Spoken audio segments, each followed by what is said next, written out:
You're watching the End of the Flow podcast, Sleeveless edition. All right, so I am here with Gabriel Gutierrez. I pronounced that correctly, didn't I, Gabe? You did. Nice job. All right. Yeah, well, see, I looked it up on YouTube. But you had to give the Gutierrez. Got to roll the R's on that. See. You know, I didn't want to sound like I was really trying to. No, I'm just happy someone tries. That's all. So they're like, Gabriel. So I'm just gonna go with Gabe. I'm here with Gabe. So, Gabriel, you interviewed me on our first podcast. Yeah. So I am returning the favor to you. Awesome. Looking forward to it. And we're going to bounce some things off each other and compare some notes and see where we go. So I'm going to start off and I think I kind of know the answer to this question a little bit because my parents' background, but what got you started in window cleaning, so to actually start a window cleaning business? Sure. So when we first started, I was working at a bank, and I was a teller, which was fine, and I enjoyed it. But with the whole sales thing, we had gone. We were actually, when I started out, I was at a little bank called Norwest Bank, and then they merged with Wells Fargo, which we all know is a huge bank now. Mm-hmm. And I loved Norwest because it was the mentality of it fits perfectly with my personality, which is customer service, So like they wanted us to, when the customer comes to the window, talk with them, get to know them, know their family, know what's going on, so that they feel like we're part of their family when they come in, Right. And we had that, and it was awesome. I had customers that all would wait for me because they wanted to talk with me. And we only had to get 3 sales a month. So that's like a new account, a credit card, a loan, some type of referral. And, that's pretty easy to get. It wasn't, so they just really wanted us to make relationships with the people. And then they merged with Wells Fargo, and all of a sudden we're thrust into this like sales. I mean, we had to have like 10 sales a week. I mean, it was such a huge jump. And it was high pressure. They did not want us talking with the customers. They wanted us to send easy customers to the ATM because they wanted the least amount of people in the lobby. Yeah. And it just really it lost its attraction, So I was trying to look into getting into something else, and my wife and I, we were both kind of wanting to do some things. I was involved in a ministry, and we wanted to devote more time to that if possible. And one of the advice that was given to us was to look into some type of cleaning service, because you had the potential to make a lot of money, or more money than like at a minimum wage job, and then manage your time, So we had asked around. One of the people that suggested was window cleaning, and we actually happened to know a good friend of ours who was a window cleaner, and I just had never thought to ask him. And so anyways, we were just talking, and then he just out of the blue just offered like, hey, I've got these accounts that, like $600 a month. It's not much, but if you're wanting to get started, this is like a perfect time. And I was like, I didn't tell him that I actually was looking for a business. And I kind of got scared off, and I was like, oh, no. Well, I don't think we're interested in that. And so I went and told my wife about it, and she's like, well, how much was he selling it for? I'm like, I don't know. Like, what came with it? I'm like, I don't know. And she's like, well, go find out, because it was exactly what we had been talking about and praying about. And so I went and talked to him, and he sold me $600 a month worth of work for like $600, and it included the equipment. It included, he gave me some training. It was about 2 days of about an hour's worth of training. And it wasn't enough. I really needed it a lot, but I took the jobs. They were all pretty easy commercial jobs, just storefront type work, some mall work. Yep. And I probably kept about 80% of the jobs. 20% just dropped just because they took it as an opportunity to go shopping around. But it took me about 6 months to really decide that I liked window cleaning. I really wasn't sold on it. And part of it is because I didn't have training, so I really struggled in the beginning. And these easy jobs now would have been easy for me. I would get done in 10, 15 minutes. Now, they were taking me an hour to do. And I was just really picky, and overly picky. And I'm I remember this one time I was cleaning a Godiva chocolates in the mall, and they have these kind of like weird, like almost like those Middle Eastern type arch kind of things. It's like where it kind of swoops up to a point. Yep. Um, and it had that design in the window, so it was like a wooden frame around it. And I just always struggled on it. And this one particular day, I was at the mall and I was trying to get it. I just kept leaving these lines and streaking, and I was ready to cry, man. I was just so upset. So I called up my friend. I was like, I can't get these windows. I don't know how when you did them, they were so easy. And I'm in here for 30 minutes. I can't get it. And he's like, calm down, Gabe, calm down, calm down. I'll come right over. Because he didn't live too far from the mall. So he drove over all nice and chill, walked up smiling. Hey, what's going on? I'm like ready to throw all of my gear. And so he just took his time. He showed me, and he's like, look, you're forcing it. You're forcing it. You're pushing too hard. You don't got the right angle. Just relax. It's a friendly window. He could say, it's a friendly window. And, sure enough, by the time he got done with me, I was doing it pretty easy. And I kind of learned a lesson there about just relaxing and not stressing out. And the other thing he told me too was, look, you're looking at this with a very critical eye. Do you think those employees really care if you leave a little streak on there? And I'm like, no.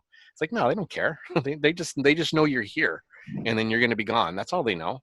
They don't care. They're not going to make a big deal as long as you're not leaving it real sloppy and you're not, putting water on the ground where it might be a danger to the people walking by. You're fine. Don't stress out about it. Yeah. So that was a good lesson for me about not just giving up, and that if I just relax, it'll work out. I'll figure it out. And so I kind of carry that till today. But that was my start in the window clean. So I pretty much started with just commercial for a while, and then started finding out you can make a lot more money with residential. So I started advertising for residential in a little community that was close by where we lived. Because at the time we lived kind of far out of town, and it was a little bit of a drive. So this was about 10 minutes closer to where we lived than the main town of Tucson was. So I advertised there, and that's really why I'm still in business, is that little community. It's called Tucson Estates, and I still have customers there from 20 years ago.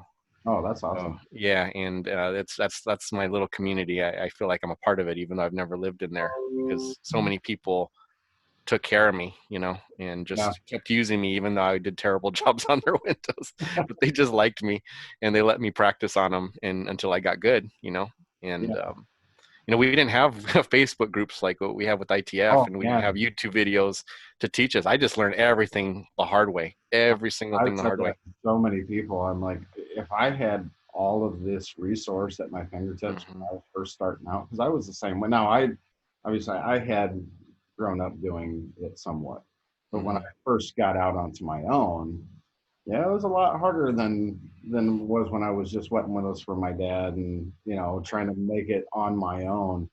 And I just think, man, if I would have had all this information and knowledge and the tools, I was when I first started out, it was in 1990, and I had just the stuff my dad gave me. So it was wooden poles that were tapered. The wooden poles. It was a little 10-inch hog's hair brush. Yep. In a 5-gallon bucket with Bo Peep ammonia. Yep. And I just think of where we're at today versus where I was at then. And I don't think like 5-7 year business owners today, and I talk to in ITF and in other groups, appreciate what they have. And I keep trying to instill in them, look, take advantage of the knowledge in these groups. Don't, because I would have paid so much money for the stuff that is just casually tossed around in these discussions.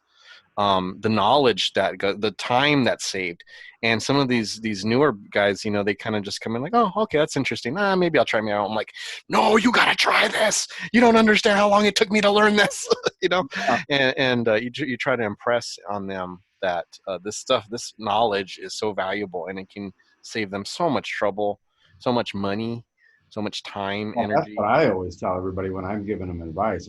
I don't pretend to know every right way to do something, or the way I do it is perfect, but I know a lot of wrong ways. And that's what saves you the time and money, whether it's just your window system, or it might be a pole, or it might be a tool, whatever it is, just a little bit of information that you get through a lot of this networking now, it saves you, because I've bought a lot of stuff over the years that Yes. just ended up being garbage. And Garbage. Yep. Spent a oh, lot of money I on didn't garbage. spend money Yep. on this, you know. And that's the other thing is we get to talk to people who have actually purchased the stuff and used it, you Exactly. know. And so if we're like, hey, has anybody bought this? Yeah, it's trash, don't get it. And you might get a various different opinions, but at least you have opinions. Hmm. We just talk to the salesman or to the janitorial store who just wants to unload it. And we're like, oh wow, this sounds great. And then you buy it and then you take it home and you're like, oh man, I just dropped, $200 on this and I'm not gonna Well, be able to use it. especially back in the day, you had a salesman that they needed to sell. And I've Yeah. always told everybody that I don't, I've learned a lot from salesmen over the years. Hmm. But at the end of the day, they got to sell you something. So, That's right. and Yeah. back then, there was nothing to compare it to. You couldn't go, there was no internet. There was, you had a catalog. You didn't really have a lot of Right. places that sold stuff. Maybe your janitorial company, they had a little Eteray Yeah. uh, storefront little rack that they had a few things on, but you just went off of what people told you, and it wasn't necessarily the right tool for you anyway. Yeah, and that's the thing I think that's even more refined about these groups because, like you said, because the product actually may be great. It might be a wonderful product, but it's not for your area, and it's not for the windows that you deal with. And how would you know that? And Mm-hmm. it's like with these groups, we have the option of saying, hey, who lives in my area who's used this product? In general, we can find somebody who has, and they can give you advice. I'm giving advice all the time on stuff for people from the desert, live in Southern Arizona or Phoenix. And Yeah. they can ask me, how did this product work for you? And I can tell them, well, this is what I liked. This is what I didn't like about it. People are always promoting this, but, I found trouble with this because of our dust or because of whatever. And so, I mean, it's so refined, the advice. And it's like, I Exactly. don't think people appreciate what they have at their fingertips. No, because we're both window cleaners. But what you deal with out in Arizona is a lot different a lot of times than what I'm dealing Yeah. with here in Michigan. So Hmm. give me an example of some things that you deal with out there, or that you're working with, that would be a lot different from what I'm working with. Sure. Well, so number one is the dust.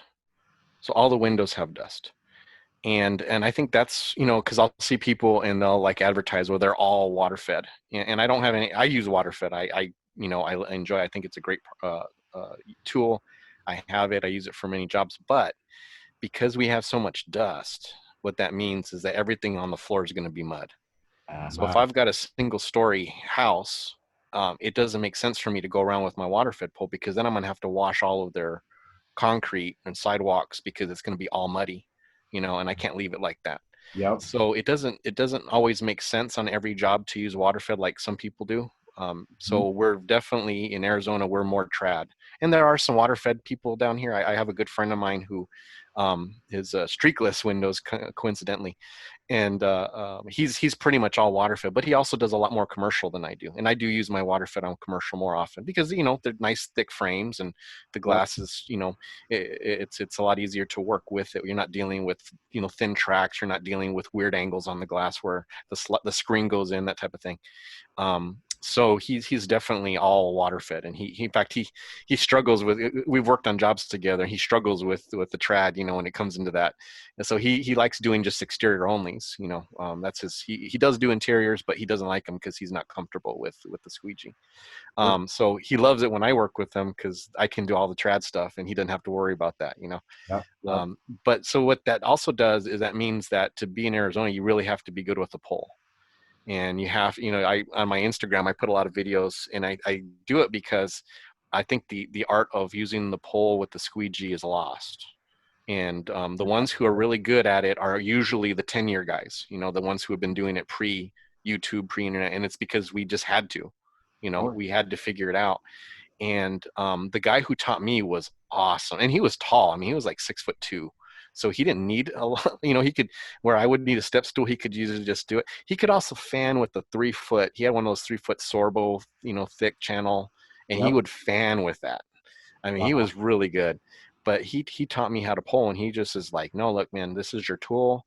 If you want to save time without having to get up on ladders, learn how to pull, and I did. And again, I'm growing up in a bubble. I just thought that's what everybody did.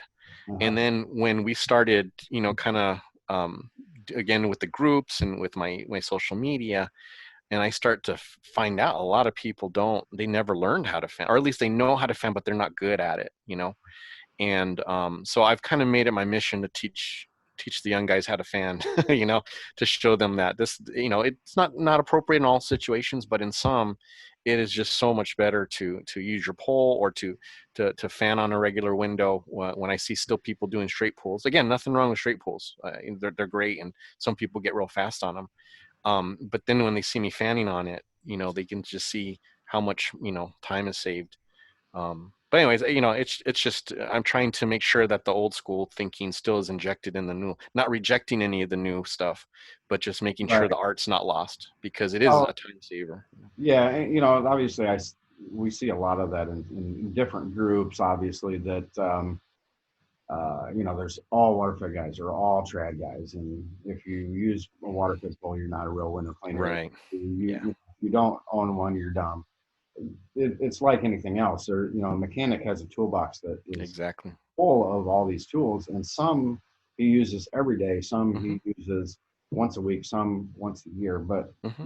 when you have those available to you, it Well, just that's makes you more flexible to be able to do lot of different things with the tools that you have in your toolbox. we used a great illustration of a mechanic, right? So you've got older cars, you got the 70s and 80s vehicles. You have a certain skill set for that. But Uh-huh. if you're trying to use the same tools on those cars that on a 2010, and you say, oh well, people who use computers, well, forget them. Yep. I'm the real mechanic. Well, that's ridiculous, because the cars have changed. And you're wasting, if you're trying to fix a car without using computer, it's not going to work. Yep. And with the tools we have available, if you're going to spend 3 hours on a ladder, but you can get the same job done in an hour with a pole, it's ridiculous to think that you have to get up on the ladder still. If the job's still done the same, and it's safer. Anytime you can minimize any danger, any risk, you should. And I, in like in the interview I did with Jeremiah Hickey, I'm still I still use ladders. I'm really trying to get away from it, and eventually I will. But I've changed a lot in the last couple of years from it. Just my Yeah. mindset of I don't have after a I took Michael problem. Draper's class, actually, that really helped me out a lot. Yeah, I don't have a problem saying I'm scared of getting on ladders. Hmm. Not that I'm scared of heights that bad or anything. It's what would happen if I fell. Hmm. And I think as we get older, our own mortality sets in a little bit more. We Absolutely. have more to lose. It's not just that fall down, bounce back up when you're 20 years old. Hmm. And I've never been so happy to have been taught pole work by my dad, Yeah, yeah, till now where I can, absolutely. that's how we did it because we couldn't afford the big ladders. My dad had I think it was probably maybe an 18-foot Yeah. aluminum pole. And Uh-huh. that was, like a life Is it saving. is it the Edere, the golden one? Is that the one? No, no, Oh, it's, there's not even a name on it. This pole is so old. I mean, it's got these real small little plastic cuffs that are super hard to undo. And well, uh, whenever I want to put the young guys in their place, I pull out my 18-foot Edere. Still have it on my trucks, and I'll pull out my backflip and my 18-foot Edere, and I'll just say, we're not going to use water fed on these. I'm just going to pull these ones, just to let them know, let them yeah, know who I am. yeah. But But yeah, because like you said, that was all we had. And if you could avoid using a ladder and I could pull with that, I mean, it's worth it, and it saved me a lot of time in certain jobs. yeah, I'm working with a guy that's about an hour away from me, and he sent me some pictures of a commercial account, and he's like, "Hey, Hmm. you can pull that?" I'm like, "In my sleep." Yeah, let's pull it because getting on ladders, a lift was like $450 to get in for a day. Yeah. Um, and I'm like, Right. I'm sure we can pull it because that's how I taught. And then that's what I told him too. I said, this would be a great opportunity for you to learn Exactly. how to do some pole work at some height, because we're talking Yeah. about maybe a little over 2 stories. So on the inside, there's 3 panes of glass. So the top part it gets up there pretty good. I'm thinking Hmm. 25, 30 feet. And so be a good opportunity for one of the younger guys to learn from. Yeah. from That's the fine. time. So getting back to your question, so the other thing that's closely related to the dust is that because we do have a lot of dust constantly, there is a buildup on the exterior window. So Okay. like I'll see some guys go, they'll show a video of them cleaning and they'll walk up and they'll just run their T-bar on it and their mop and then they'll just squeegee and I'm like I could never do that where I live because there's buildup. I mean unless we're doing it every month, and I do have some residential houses that are done every month. We have to white pad all of our windows. I make it mandatory. And there's some companies that didn't, and I didn't all the time. But what I found was I was scrubbing. I would clean it, and I'm like, oh man, it's still off, and I have to scrub it again. And then just kind of came to me that if I just white pad it the first time, then I can just squeegee it. But there's if a window in the desert hasn't been washed in over a year, it's going to have a buildup, and it's a regular T-bar on it is not going to get it off. Uh, So just kind of knowing that we all have the handheld doodlebug pad holders on our belts, and that's just the rule. Even if it looks decent, you still white pad it just to make sure that you get all of the buildup, so that they're not doing double washes. It's yeah, just kind of a that's mentality. completely different than out here. Hmm. In Michigan, if you have a customer that does their windows twice a year, Hmm. that's pretty good. Yeah. There's maybe occasionally you'll get somebody that will have you do like a sunroom or something an extra time, Right. Right. but monthly, that's I've never I don't have a whole lot of customers like that. In fact, I have one of my most important clients that I have. They have us and it's a big house. It is a big house. And we come every 2 weeks. We just do the exterior, but it's a 3 hour job, and we do that every 2 weeks. We come, and then once in a while they'll have us do the interior, and that's a good 5-6 hour job. But I mean it's a big thing, but we it's because of the dust. I mean the windows are going to be messed up within a week after we leave, just Wow. because of the dust. So if they wanted to, like some people it bothers them, I'm like, well, just get one of those microfiber things that they have for cars, like they advertise on the, buy a, seen on TV things. Get one of those and just run it over your glass, and that'll take the dust off. It's not going to clean it, but it'll get the dust off and it'll make it last a little longer. It's ridiculous, and especially if there's any slanted windows, by Oh, the time we leave, they're dirty again. I have this one client. I charge them. It's a huge sunroom, and it's over a pool, and it takes me 4 hours just to do that one room with water fed, and you have to get up on the roof, have to go down, and then we do it, and then we got to do the. By the time we're done with the insides, it's dirty again. It doesn't even look like we did anything, and it's just because wow. of the dust. It's just that's just our area. But they know it's cleaned, and they know that they mainly do it for the buildup because they don't want the buildup to get on there. Because the first time that we cleaned it, it took us 8 hours to clean that, and the buildup was terrible. And I charged them a lot of money, and they were like, "Yeah, we're gonna keep up on this. We're not gonna let it get that bad anymore." Yeah. So, but yeah, that's different than a lot of places. I think is the dust. Now, you said that you make better money on residential than you do commercial. Now, where Absolutely. I'm at, and at least in my experience, it could be different for everybody. I tend to make more money on commercial. Hmm. I do residential. So, do you think there's a correlation between the areas that Yeah. make that? Yeah. Yeah. So it's kind of a weird dynamic. I've thought a lot about it. So in Arizona, at least in southern Arizona, I don't know so much about northern Arizona, but we are a lot more relaxed. We're kind of a lot of real chill, so to speak. Yeah. Uh, um, uh, and so because of that laid back attitude, I don't think people care if their businesses are cleaned every week or every other week. And so route work is really hard because we have very few that are like weekly accounts. So we've got about 5 or 6 that are weekly, and then we have to run the whole commercial schedule over those ones. So the vast majority of them are once a month, sometimes every 3 months.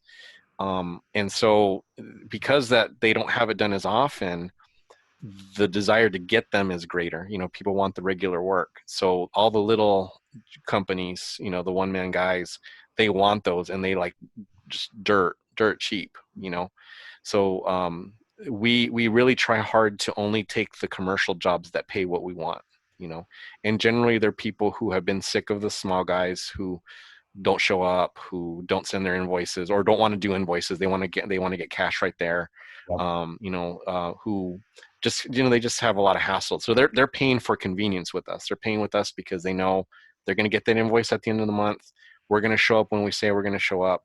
We're not going to bother their clients, and so that's what we're charging for, is that. And so but the vast majority of people, they don't care about that. If it gets skipped, it's like, no big deal. The guy's only charging me $10. Right. Right. So we fight that mentality, and it was just, I used to have a whole lot more commercial, and I just got rid of a lot because I found out, especially as I started hiring, they were, sucking money from me, and time and money, and because they're little jobs, and then if we're billing them and they haven't paid, the whole work to try and collect on what, $15, I'm Right. spending, $20 in labor, trying to pay my office person to collect on a $15 job, Yeah. that we've already worked and done.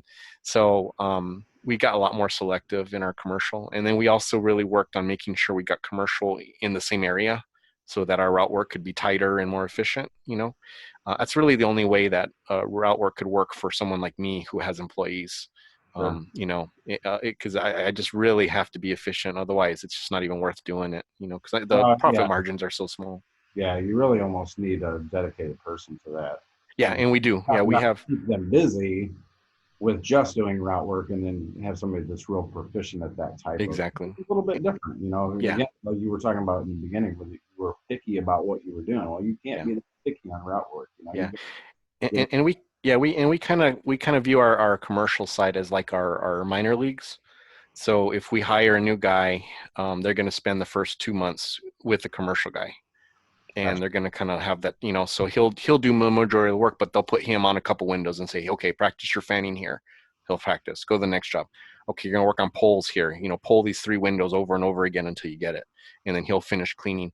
And we just keep doing that until pretty soon he's working with him, and they're doing, once I see that they're going faster and they're finishing their day, a couple hours early than I expected, then I Mhm. know, okay, that guy's starting. So then I'll move the commercial guy up to residential, and then the new guy will take over the commercial route. And that's how I try to do it. It doesn't always work that way, but when it does, it works out really nice, because now I'm pulling, instead of trying to find a residential guy from who knows where, I've got a guy who's already in my system, already knows how I work, already has, we have all the information, and now they're ready to be trained to be residential guy, which I pay more than the commercial guys. So. Now, when you're when you're talking about commercial work, is it just storefront that you're talking about, or is, like, when I do more commercial, I don't do storefronts anymore. Right. Again, same reason. Even though it's just myself and my daughter, it's hard to make money because I don't Yeah, want to have to dedicate a whole day to the exactly. route. So we're looking, more. We're doing 2-story, 3-story, 4-story office buildings. So do you have that type of commercial out Hmm. there? Those same guys do that, or? Yeah, no. For those big jobs, we pull everybody in, or at least as many people are as needed. So I won't stick one guy on a building, for instance. If anything that requires water fed, I try to be on site if possible. I do have some that I don't have to be there because they're relatively easy. But anytime you're dealing with safety issues where, the pole's going up, I'm worried about, hoses. I'm worried about, did they put the safety cones up? Did they, block out the area, the radius of where the pole is, so that if it falls, it's not going to hit anybody or anything. Is there a spotter? I just for my own sake, I like to be on site, and make sure that everything's done properly, for their safety as well as my clients and customer safety, and their safety of the property. Yeah. But like I said, there are some that, they're easy enough. I've got one guy that is my number two, and he can pretty much do anything I do just about. So if it's an easy job, I'm comfortable sending him, knowing that he'll keep up to my standards. Um, but yeah, so I do have some building. Again, they're definitely more profitable than the storefronts, but because of the competition, they don't match the residential. Um, And I guess that's the other side of the coin, is that with the residential people, because there is dust, and because I try to market towards high end clients, they do care that their beautiful views of the mountains and the saguaros and the arroyos and the city is messed up with the dust. uh, So as that's the flip, is that, well, the commercial guys, or business owners don't care, but the homeowners do care, and so because of that, and because we're in their home, they are willing to pay a lot more. So I mean, we're talking like, you know, $30 to $50 an hour on the commercial side for a job, to 100 to 200, to sometimes I've got some that are $300 an hour, for a one or two man crew, Wow. that I can do. So it's just not even, it doesn't even match. It's just really, and a lot of that too is because of our marketing. We really try to promote the idea that we're a professional company, that they're hiring us for convenience. That's what they're paying for. They don't even have to, we don't have to come to get an estimate. They can do it all online with Responsibid. All the information they have is on site. If they want to talk, we can talk, on the phone. I have an office person who is there, answers the phone. So they're not going to call and get a message. They're going to get a human, and talk and get their questions answered. If they have any problems, they can call. It gets right to me. I'll call them. We handle stuff right away. So they're paying to not have headaches, you know, and Yes. and again, the only people who That are willing that's to pay very for that. similar to what we have out here, and I think that's where my customer base has always been built on. Is they don't. A lot of my customers don't bid their stuff out. They don't call other people because Yes, they know that it's going to be done. They know it's going to be done right. They don't have to exactly. worry and just make sure it's done. And then even on the commercial side, if somebody questions it, or can we get this cheaper? Yeah, but we're not going to. Yep. Again, just because they don't have that worry. We're making their life a lot easier because they don't, especially in a setting like when we're working in a hospital, we got to be careful where we're going. We got to be careful what Yep. we're talking about. We have to, there's so many different things going on, Yeah. especially with COVID-19. That you just really have to Yes. be careful. And they had brought another division, or I guess part of the hospital had brought another company in, and they had people wandering around. They didn't know where they were at, and they were wandering in the wrong places, and it Yeah. just defies why that our customers use it. So, and I think that's really important, is to know what your niche is, and Yeah. where you're making money.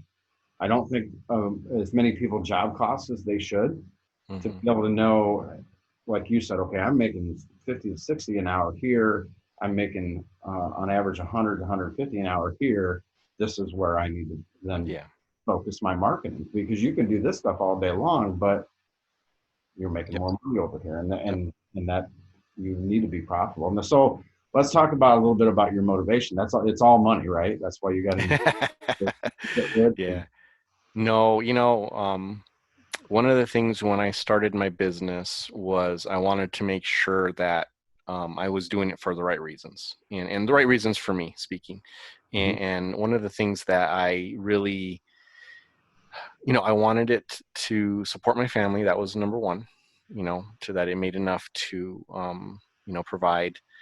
And number two, I had to feel like I was providing an adequate service. So, in other words, if people are going to give me their money, not giving to me an obligation because I was there and did the job. They're giving to me because they felt I did a good job. I was satisfied. They're happy with me, and they are happy to hand over the money. I never wanted someone to begrudgingly give me money. And that's still the attitude that I carry today. I have to know that my customers view me as an asset.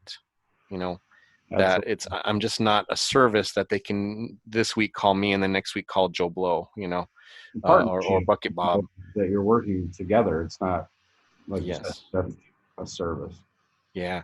And so I've always been relationship oriented in my business, and not just with my clients, with my employees, with the community, and so my attitude has always been, hey, if I make sure that I'm doing a good job, that I'm providing a fair service at a fair price, then the money will come, you know. And so I've always shied away from like a franchise type business model. And again, nothing wrong with that at all, because everyone has different goals Sure. and they have different reasons for starting a business. And some of it is just to make money. And I don't fault that at all. I don't think that's a wrong thing. I think we live in a capitalist society. And if that's someone wants to do that, I don't look down on that at all. I just know for me personally, in order for me to feel some fulfillment, I had a bunch of jobs where I just made money, right? You know, and then the job that I enjoyed was the one in which we were asked to make relationships with our customers. And that's always stuck with me, that if I'm going to run my business and I have control, then I don't want it to just be about money. I want it to be about relationships. And I really, I think that it's a testament that I've got customers that have been with me for 20 years, you know, and they continue to still promote me. And even though I don't get to go as often because I've got workers now, you know, I've got techs who I send out to a lot of their jobs. I still call them and check in after my techs leave. I call them just to follow up. Hey, you know, how's it going? You know, did they do a good job? Or they let us know, you know, and I really, for my longtime customer, I really try to be there if I can. I really tried to pop in, you know, every so often so that they know that I still care, even if it's on a job that maybe I'm not making as much per hour, you know, because a Yeah. lot of my first companies were, or my first customers were very small jobs, you know, Sure. just small residential houses, because that's what I was capable of doing, you Yeah. know. You know, I still give them killer deals. You know, they still, you know, Sometimes they're it hurts. grandfathered Yeah. in, you know, Sometimes but I feel like I owe it to it them. I hurts feel like, more than it needs to. Yeah. yeah, you know, I feel like if it wasn't for them, I wouldn't be where I was at. So I feel comfortable giving that much of a discount for them. Now I don't give it for their neighbors, for the new people, Yep. which has caused some friction when they, you know. So I always ask my older customers, please don't tell anybody what I'm charging you. Please don't, because Yeah. you know it's not anywhere near what my current rates are, and I can't take new customers on it with what I'm charging you guys. You know, but I mean they're just so supportive, and you know that's what makes me feel good. I feel a purpose with that because I feel like um, not only am I providing a service that they want. I mean, it's not really a need, you know. I mean, they don't need their windows cleaned, but it improves the quality of their life enough that they're willing to pay for it. And then on top of that, they have a friend. They have a relationship with someone who they want to know how they're doing. They know my daughter. They see my daughter grow up from a baby up. You know, they always want to see the baby pictures, and they all know my daughter loves bugs and she loves ballet. And you That's, know, they're always, hey, is she still? yeah. So many of my customers will buy like little books of bugs, you know, or little stuffed animals of bugs. I had Awesome. one buy a zipper tag of little ladybugs, you know, and so they feel like I'm part of their family, and I really appreciate, because I feel like they are. And we, you know, we had a client pass away just recently. It was late last year, and I mean I took it hard, you know, because I mean she was one of my first customers, and Wow. it just, you know, that just shows, I think, that I reached my goal of what I wanted for the business. You know, I'm a very strict business person. I don't want that to come across as like I don't care, because I do, Yep. and I'm all about efficiency. I am all about data. You know, I want to know, but I want to. If the heart ever went out of my business, the caring and the relationships ever left my business, I don't think I'd want to be in the business anymore. I'd want to just sell it and be done with it. You know. And that's one of the things that I've always tried to do. My business model was I wasn't just a service company Mm-hmm. to my customers. I was a partner with them. We were helping them. My goal has always been to make, you know, like especially in a commercial world, it's a little bit different. But you know, I want to make my contact the hero, and Mm-hmm. whatever we can do to partner together to make that happen. And then on the commercial or the residential side, again, people call, we don't do near as much residential as you do, obviously. So, you know, our business setup is just a little bit different. But the people that call us, they call us for a reason. And I had this year with all the COVID stuff going on, we were waiting a little bit, and she said, I said, I've got somebody up closer to you that I could probably get to come out a little bit sooner. She's like, no, I'll wait for you. Yeah, You you know, love that, right? yeah, and that's the customers that you really like to have and that make you feel good Yeah. and kind of motivate you as this is why I do this. You know, Right. I like those kinds of people and so we're pretty particular about our marketing as far as residential. We have a lot of Mm-hmm. lakes around here. So we have Mm-hmm. a big lake, Lake Michigan. So you have really big houses there. But then we have a lot of inland lakes, and there's a lot of lake homes. And it's kind of the similar to what you're talking about. They want that view of the mountains and all Yeah. that. By us, they want the view of the water. So they want things to look good and be nice, and they like that small company feel that we give to them. So, Hmm. and Yeah, it's I really like what you said. You with the your contact. You want your contact to look good, yep, right? You yep, want them to say, "Hey, I found a guy," yep, and that's what we've always been. I think my biggest reward is when I hear someone say, "Oh, so and so recommended you," you know, or someone will tell them, "Oh, I've had Gabe clean for me for 15 years or 10 years or whatever." That makes me feel good because now they're bragging, right? Now I'm not just a person that they hired, you know, and a worker, and one of several that maybe they might recommend. Now I'm Gabe, you know, I'm their yeah. friend. You have a I'm the cheerleader for you. and that's how I tell a lot of new companies, you know, guys who just start out. I'm like, look, the best thing you can do is your first clients, push on them, you know, hey, you know, I'm just starting out, man, you're helping me out so much. Oh, you don't know what this means to me for you to give me a chance. I mean, just keep letting them know, because that's the truth, right? And I Yep, think sometimes they're afraid to say that because it makes them look like they're small. It's like, oh no, I want to give the impression that I've been doing this for years. Well, you haven't been doing this for years. You're not going to trick them. They know, you know, if they're adults, they're going to know someone who knows what they're doing and knows everything, and they're going to know people are starting. But you know what? If you're upfront with them, because a lot of the people when I started, I told them, I am just starting out. I don't know everything. Is it okay? You know, will you be willing to give me a chance? And I just upfront with them, you know, and they liked me and they did give me a chance. You know, the first ones that I hired, and then what happens if you do that? They become your biggest cheerleader. And then absolutely. they're telling everybody, oh, you've got to try this guy. He's a nice young man. He's just starting out. You got to give him a chance. And people love to be at the beginning of your Genesis story. You know, they Sure. love to be at the beginning of your origin story.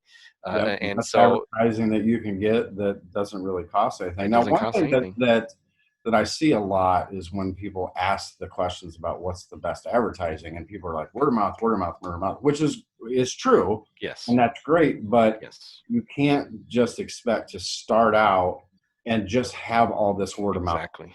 You've Exactly. got to build up that reputation, and Yeah. like you said, sometimes just asking someone, hey, you know, if you know anybody, please give them a reference. You know, we're trying to build our Yeah. business here, and like you said, be honest with them, but then don't expect that you're just going to have 50 word of mouth customers in a Right. year. It Exactly. takes a lot of time to build that up, and Yeah. now once you get there, now you've got the loyal customers, and that's where I've Yes. always kind of come from. I quote Jeffrey Gitomer a lot. So when we're talking about different things on posts, you know, that customer satisfaction is worthless, customer Hmm. loyalty is priceless, and based Yes. on that a satisfied customer will shop anywhere. Yes. You know, so we want them loyal, and that's what we have built our business on. It sounds like what you built your business on. Yeah, I always use the phrase, we are a customer service company that happens to clean windows. Hmm. If we can make sure that we do our part, because honestly, Kevin, when I started out, like I'm not even joking, I was a terrible window cleaner, skill wise, but I had excellent customer service, and Yep. I got that from the bank. I worked at fast food. I worked at a call center. All of those terrible jobs that I hated gave me the tools to be a good businessman, you know. And I took advantage of that. And even though my quality wasn't there, because my customer service was so good, that's what carried me through my first couple years of work until I actually gained the experience and the skills to be able to now I have a good product I can offer, you know. Right, and And that's really interesting because my wife and I were just talking about that. I think it was yesterday or maybe the day before, that if you have good customer service, you could build a business mhm, on customer service almost completely, because customer service today is in a lot of places dead. it's dead. I had to go get some work done at Bell Tire, and had always liked them. They did good work, and the last time I went in, my wife had went in with their daughter, and they weren't really. They were like, "This guy is kind of off," and so then I'm like, "Well, maybe somebody's having a bad day." I go in. I felt like they didn't even want my No, business. no. I'm not going back anymore. I'm going to go down to the road, and there's a smaller local shop, and I'm going to start going to, and Yep. I want Well, somebody that wants to take my money. well, Kevin, I mean, that's why, I think when I talked with Jimmy, I'd mentioned some of the changes I made. I changed banks, and it was because of that. Once this COVID thing happened and I really needed a PPP loan, do you think I could get a hold of someone at Wells Fargo? No. Nope. Nope. I did everything that they asked. I did everything I could online. I had no idea where it was, and thankfully I listened to Megan likes, and I just started applying to everywhere. And then Sean Gavin had suggested a couple places, a few others, and that's when I finally got it. But what's funny is that I'm in a networking group, and one of the gentlemen who's in there works for a smaller bank, and I was asking him for, because originally I was going to apply for this is before COVID. I was going to apply for an SBA loan, and I was going to go through him just because I liked him. Mm-hmm. And when COVID happened, they're like, "Look, I'm sorry, we're throwing this aside because we're going to be overwhelmed with PPP loans real shortly, and so we can't focus on this right." Which I understood, and plus they were only going to take current customers, and I was not a current customer. But you know what? They helped me through that loan, through the PPP. Whenever I had questions, if I couldn't get a hold of Megan or whatever, I would email this guy. He would find out for me, and he'd send me updates. He'd ask me how I was doing, how's the process, have you got it yet? Because he wanted me to get it. And after we got it, you know what? Guess where we put all of the proceeds? It was with them. I went over there right away, and I said, Wells Fargo is not going to see a penny of that money. Yep. This is all going to go to them, because they're the ones who actually helped me. and, Absolutely. and then of course, after I had already had the money for a month, Wells Fargo sends me a thing, hey, are you still interested in this? you know and then I went to another bank, because I have a relationship with another bank through a loan for a vehicle. And I went to go make a payment because I'm trying to get stuff paid off, so I was making more than the normal payments. And I went through the drive-through because, of course, I'm not letting anybody in the lobby, which I totally understand. That person did not say a single word to me. I put my stuff in that little thing that's, the little contraption, whatever, that sucks it up. They got the I'm waiting for someone to say hi. I didn't even know. And all of a sudden, boom, it's there. She had done the entire transaction, never said a word to me. Yeah. Never asked me if I need anything. Is there anything else? Do you need a balance? Do you need this? Never said a word to me. I got my receipt and I left, and I was like, well, after this thing's paid off, I'm not ever doing any business with them again. Yeah. And unfortunately, that was a bank that used to have really good service, and it's just over the last year I've noticed little by little it's dropping. And then now so it just tells me, there's going to be people who are going to work for it, and others who are going to be affected by stuff, and they're going to let it translate into their customer service. I'm a business. I've always worked hard at keeping it, even when we're struggling. So I expect those companies as well. Absolutely. Absolutely. And I think it's even more important when you're doing things for people personally. You're working in their Yeah, home. It's not just a business yeah, that you're going to. It making it really feel good to that person yeah. and giving them that good feeling. I've always said that sales is about reducing risk, and Hmm. especially in today's climate with um, there's so many different businesses doing so many different things. When people find somebody that they trust and they feel good, they Hmm. will give you their money. They will just hand it to you because they feel good, and that's where you really can build that business Absolutely, and absolutely. grow it. And again, like I said, we were just talking about that I really think if you just started a business based on customer service, even if you went out and actually told them, look, I'm not really that great at Windows right now, I'm going to get really good, but That, that's me. That's okay. exactly how I started. That is my playbook. I mean, I wouldn't advise that now because we have so many things available to us. Yeah. Like I mentioned, the groups and YouTube videos and stuff like that. But I didn't have that, and that's how I started. And that's what saved me. So for these new guys, or people who are looking what can I do to grow my business? What can I do to make it more marketable? Customer service. If Yep. you're lacking in customers, in other words, if your customer calls you and you don't get back to them in 2 days, that's bad customer service. Even if you get back and they're okay with it and they still use you, that was still terrible customer service. Yeah. And if someone has a problem, what do you do? What can you do? Are you reasonable in trying to handle it? Is it something that by taking a little bit of a loss here, you got a customer for life? you know. Yeah, and one of the trends that I've seen is where people will put up something where they've had a customer complaint or a customer issue, Mhm. and they have dialogue back and forth in text Mhm. over this complaint. And the one piece of advice I would give to everybody is pick up the phone and call them. Yeah, yeah. Because so much gets lost in that dialogue, and it takes the personal feel out of it. You're Yep. just talking to a phone now. Yep. You're just getting these messages. And If you you pick know, up the phone, you go, look, I want to make sure that we make this right. absolutely. let me come out and look at it. Let me take care of this. That can go a Yeah. really long way in fixing a problem. And a lot of times I see, emails and texts and all that kind of stuff. I think it just prolongs the issue and makes it. Well, and not only that, Kevin, your eagerness to help them comes across in your voice, in a way that it's not going to come across in text. So if you generally feel bad about something and you want to make it right, and you type it out, that feeling may not come across. It can even come across as you're being antagonistic, or that you're disagreeing Yeah, with them absolutely. sometimes. So such good advice. The other thing too that um, I really try to do, and when I do it, it works. I can't say I've done it perfectly. Keep the emotion out of the discussion.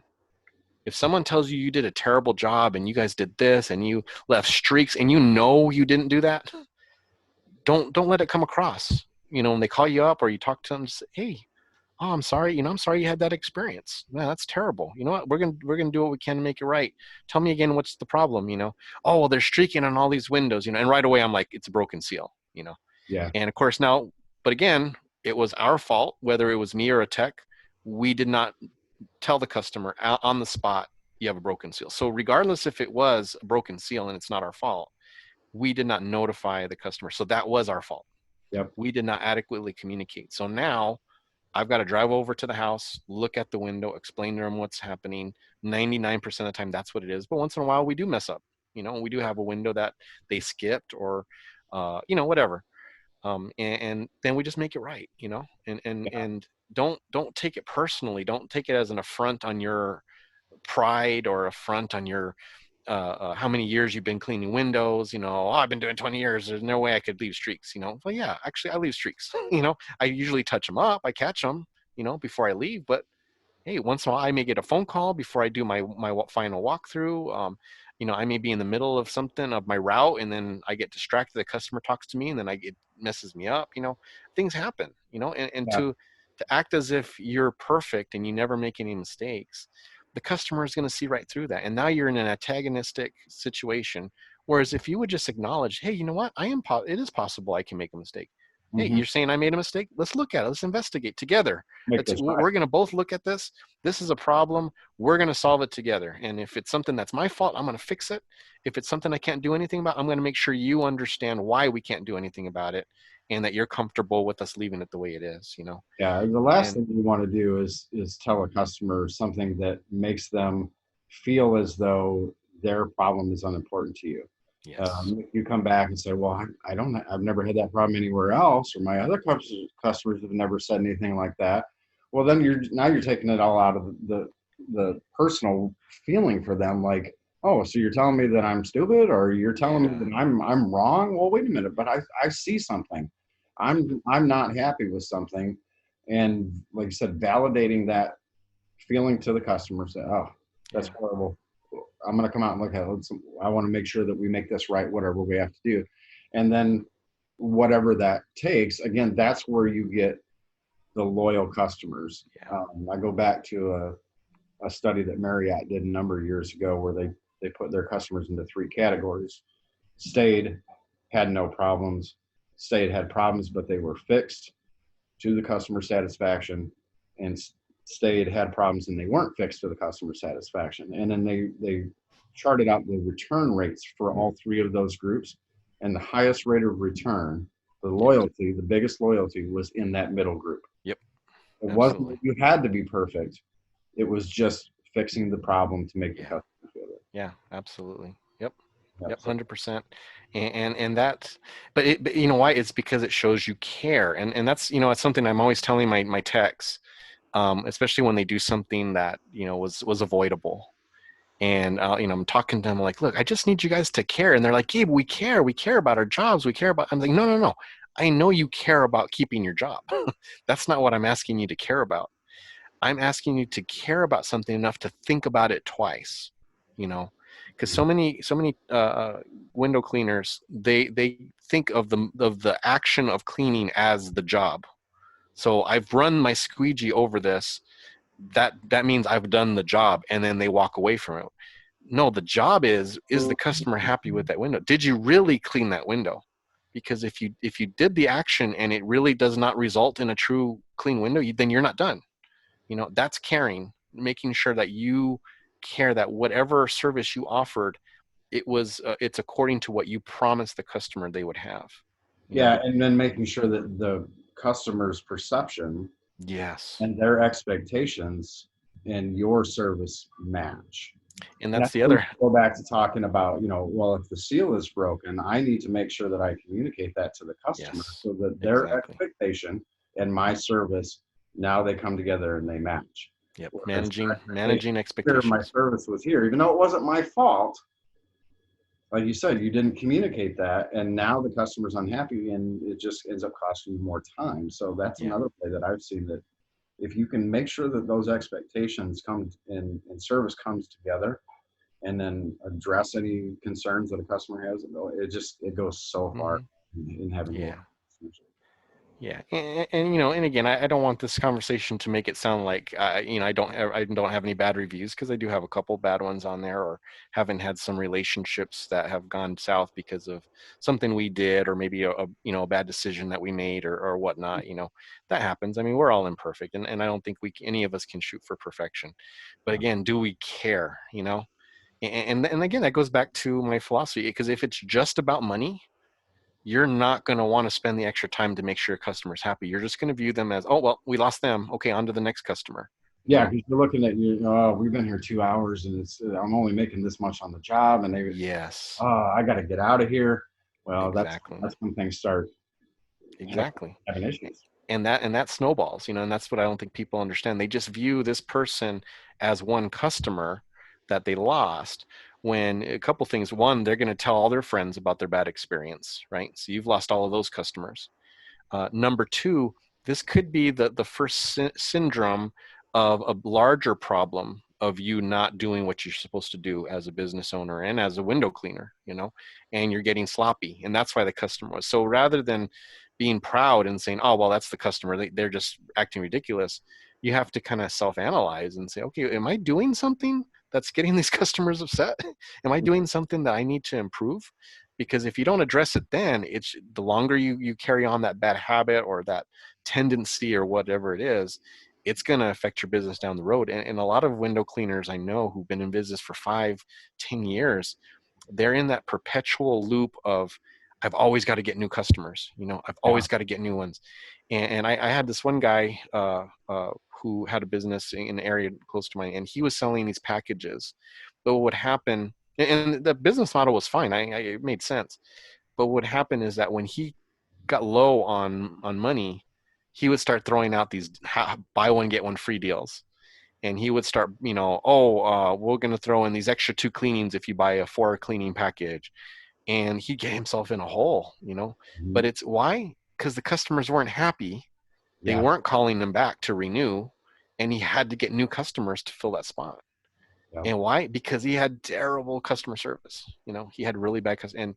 And but again, that's that cycle that you can get trapped in if you're not careful, and you will not be able to see if you're too prideful.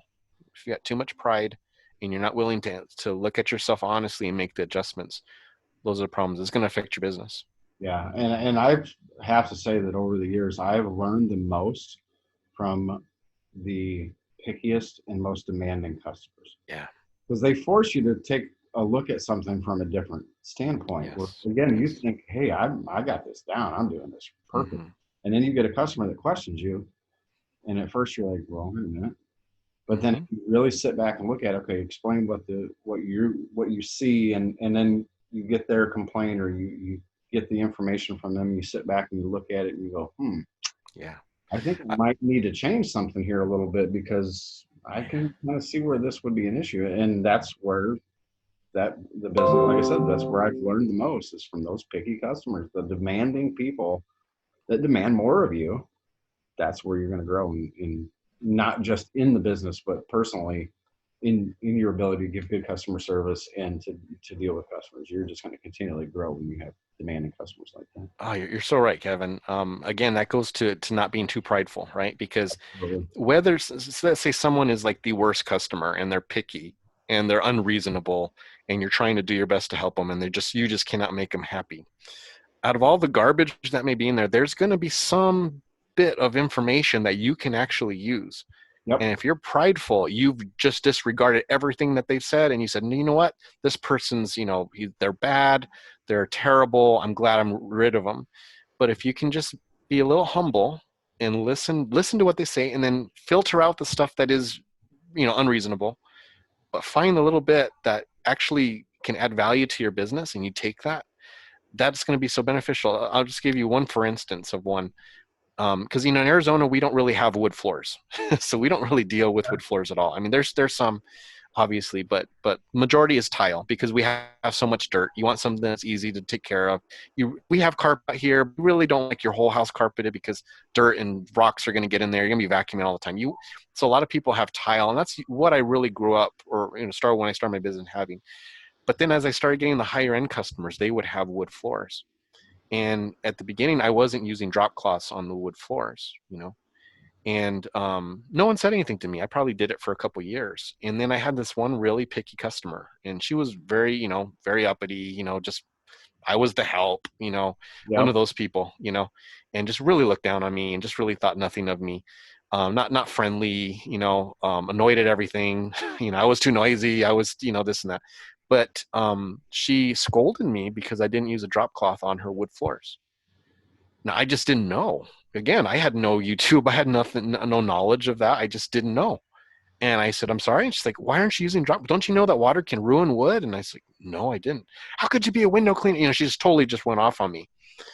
Um, but I was like, she's yelling at me, and I'm thinking, holy cow, I'm supposed to use drop cloths on wood floors? I really needed to know that. I had no idea, And since then, that is our policy. That is the company policy. Since then, if we have any wood floor, drop cloths. Yep. That's it. Doesn't matter if they're paying for the bottom line package, we use drop, and it's just because I don't want to cause any damage, And yeah, that terrible customer who never used me again gave me a bit of advice that, man, now, we use it automatically. And, customers will comment, oh, thank you so much for using drop cloth on my wood floors. Yeah, window cleaners should know that, right? Who knows? It but, could have ended up saving you thousands of dollars. but it's just like there's so much information that is given to us from our customers if we're just willing to listen, if we're not too proud, if we just, is this, that's why I always ask myself when someone tells me something, is this reasonable? If it's reasonable, no matter if they're being a jerk about it, I should listen and I should address it, Mm. and it's just being able to self-analyze and kind of look at your how you're running your company, and have that little bit of humility can save you, like you mentioned, save you money, save you time, and then sometimes salvage a relationship with the customer that otherwise you would have lost. If One of they my see that you favorite. care and don't overreact to how they react, because people who do that, they're used to other people getting mad at them, when because they know they go over the line, and then they're waiting for you to react the way everybody else does. And when Yeah. you can react calmly, man, they appreciate it. I've got a few customers like that the other, I'll be like, the poor guy will come like, oh man, they're terrible, aren't they? I'm like, no, they're pretty nice to me. But I know it's because since I responded calmly and unemotionally, they appreciated that. And now they kind of treat me special Yep. because they appreciated that I let them off the hook because they knew that they overreacted. Yeah. One of my favorite quotes that I've ever heard is arrogance diminishes wisdom. Yes, You know, beautiful. if you like you said, if you let that pride stand in front, and you're just not taking in sometimes that little bit of information Hmm. that could make all the difference in your business. Yeah. So, Gabe, if you had one or two pieces of advice, I know that's kind of a loaded question because there's so many. I need to put, but, you know, but we get that. You know, we've been in business for a long time, and a lot of people will, you know, message or call, hey, what do you think I should do? If you could pick just one or two little things that again, it doesn't have to be anything major, to Mhm, give advice to somebody that's just starting out, mhm, or that is been doing it for a while, but maybe really is kind of hit that plateau of growth, and they're just not going anywhere. mhm. What, Yeah, what would that be? I got him, man. I got him. So the number one thing that I tell people, I'm going to say that this is advice. It's not, you don't have to do it, but I highly recommend working for another company for a couple years. And if you can find someone who isn't like super, precious, like for instance, if you work for me and you tell me my goal is to start a window cleaning down the road, as long as you're straight with me, I'll help you. You know, obviously you're going to sign a non-compete. In other words, I don't make it where I don't. It's not where they can't ever do windows, but it's where they can't work. Bid my jobs. You know, any of my customers. Sure. And in Arizona, it doesn't really stand up anyways. But it's just more of a man to man type thing. You know, or woman to man if they work for me. But I'll train them. You know, I'll teach them. You know, now I'm not going to tell them all my secrets, but I'll tell them how to clean windows. I'll teach them about customer service, and I'll help them. I mean, a couple of my guys, they have their own businesses right now, and they're trying to grow it. And but I also trust. You know, they've earned my trust. I'm not just going to give anybody off the street. But they've earned my trust where I know that they respect my business, and then in turn, I give them their opportunity to grow theirs. You know, but if someone can work, get the experience without the liability to start, that is priceless. Because I agree. man, I had a friend. Well, I just bailed out a friend who he scratched up a bunch of windows. Oof. And I do glass restoration, so he's a friend of mine, and I like him a lot. And I was just like, don't worry about it. I'll go and do it. I'm gonna charge him. I'm not gonna charge him my full price, just to help you. You know, I helped him out. I still ended up charging him like $400. I mean, and it should have been, if I would have charged full price, I mean, it would have been, three times that. But he, again, it was something that if he had worked for someone else, it was a dumb mistake. He would never have done it. You know, it Yeah, involved razors, it was construction cleanup. It was just stuff that if he had never done before, if he had worked for a company and they had taught him, he would have learned. So if you can, if it's doable, it's not always possible, and it's not always needed. Some people are just built for it. I had one friend who, man, he started his business and he just took off in 6 months. He started doing really well. But I just personally, I wish I would have been able to do that. I'm just coming from my viewpoint. My first 6 months were so miserable, and I really wish I had someone to kind of show me everywhere, to how to do it. But again, not needed. But I highly recommend it if it's possible. The second thing is take your online presence seriously, like from the beginning. So get your Google My Business page set up immediately. Get a Facebook page, get an Instagram page, get a YouTube channel, get Twitter. You don't have to use all of them, especially when you're little, and you're starting out small. You don't have to use them all the time, but get them, have them there, have them on your website. And then after you get your Google My Business page, go through and just search your name. And because what happens once you get your name on, as a business on there, all these other little sites like City Search and yellowpages.com and all these other little mantra.com or whatever, make sure that they're all consistent. Get your branding right, because nothing screams non-professional than they see you on this page with your hours, 5 to 8. This page, no hours. This page, a different number, different logos on all of your pages. It just screams unprofessional, fly by night. So and it takes a long time, because I did it, when I started my website and I went through, I mean, it took me a good 2 weeks of work just to get everything in line, but I took control of all of those pages, added my logo, added pictures, made sure all the hours were exactly the same as my personal website. And then, that's the biggest thing, because when people search for window cleaner, since you're new, you're not going to come up on that first list. right. So if they find you, it's going to be because someone referred you, right? They're looking specifically for you. So they're going to type in your business name. What's going to pop up? Well, hopefully your website will come up, but I guarantee if you're new, it's not. The first thing they're going to see is yellowpages.com, those weird sites. Those, Yep. because you're Yep. not going to be on the Google yet. You're not going to be on your Facebook page. Well, your Facebook page might pop up. But those other weird sites are the ones that typically come up. So make sure those are all in line, because if they see, oh, this guy's the same in all of these, okay, he's got everything together. This is a professional. This is one who takes his business seriously, Good. rather than someone who just starts up and may not be in business in a year. Yeah. And then once you get your Google My Business page, use it. I post on my Google My Business page the same as I post on my social media, almost. There's some things that don't quite translate, but you can make posts. You can post on there. So anything that would fit in there, I post. So that what that does is that keeps your Google My Business page active, and it views it as this person is using this page. That slowly will organically raise you in the rankings. Oh, Um, okay. then focus on your reviews. Get reviews, because if you can get five-star reviews on your Google page, that automatically jumps you up a level in the algorithm, and it increases the odds that you'll get found. So those are the stuff that you have to do to really, if you take your online presence seriously, it improves the eyeballs that will see your online presence, improving the odds that they'll actually call you, because it's all a numbers game. It's all, Yep. the chance that someone runs into you is so low when you first start out. You got to do everything you can to improve the odds that you get higher on that list. So Okay. that would be my advice. Those two things. Great information. Great. Oh, and by the way, because so many people ask me about that, I do have a little thing that I typed out that has all of this information, and I'm happy to send it to anybody who needs it. And I just, it's a copy and paste thing. So many people ask me, they'll DM me on Instagram or Facebook, and hey, I just started out. You have any advice? And I'll send that. Like, this is what you need to do, because that takes so much effort. It's like almost a full-time job at the start.